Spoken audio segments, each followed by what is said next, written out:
কদর যেন মিস না হয়। 21, 23, 25, 27, 29 নাকি খালি 27? আপনারা কি খালি 27? হ্যাঁ না, ফালতামিসু ফিল আশরিল আওয়াখিরি ফিল মিনাল ভিতরি, রমজানের শেষ দশকের বেজর রাতগুলোকে কদর হিসেবে তালাশ করো। আল্লাহর হাবিব সাল্লাল্লাহু আলাইহি ওয়াসাল্লাম শেষ 10 দিন টানা ইবাদত করতেন, টানা ইবাদত।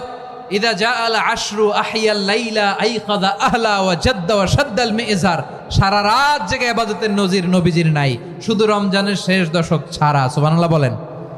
নিজেও ঘুমাতেন না, ফাতেমা রাদিয়াল্লাহু তাআলা আনহু, আলী রাদিয়াল্লাহু তাআলা আনহু কাউকে ঘুমাতে দিতেন না, সবাইকে জাগিয়ে তুলতেন।